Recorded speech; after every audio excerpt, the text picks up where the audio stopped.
Bonsoir Daniel Obono, merci de venir nous voir juste après cette séance qui s'est terminée il y a quelques minutes. On entendait Hugo Bernalicis qui parlait à la tribune pour expliquer le vote du groupe La France Insoumise. C'est une mauvaise blague. Vous pouvez nous préciser ce qu'il a voulu dire ?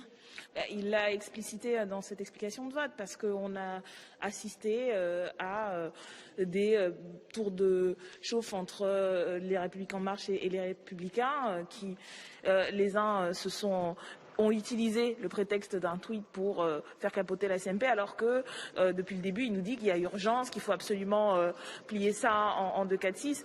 Et surtout, en fait, on en revient, y compris au-delà de la forme, sur le fond, en fait. Le problème, c'est qu'on fait passer une mesure dont tout le monde sait aujourd'hui qu'elle ne sert qu'à emmerder les Français et les Françaises. C'est le président de la République qui l'a dit, et on voit la majorité s'exécuter.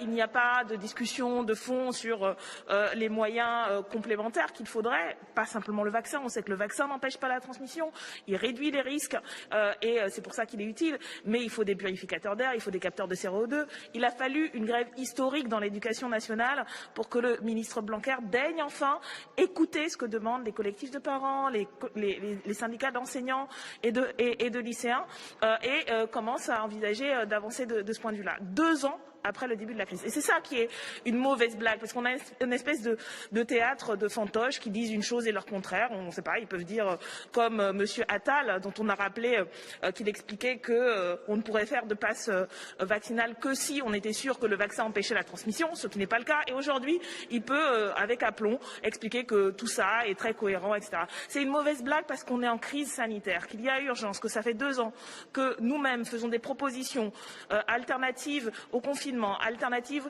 au tout vaccinal, qui sont rejetées d'un revers de main. Là également, en fait, il n'y a eu quasiment aucun amendement adopté par aucun groupe de l'opposition et on a un gouvernement qui continue bien en tête et qui n'a comme objectif que d'emmerder les Français, et c'est une très mauvaise blague. On vous entend.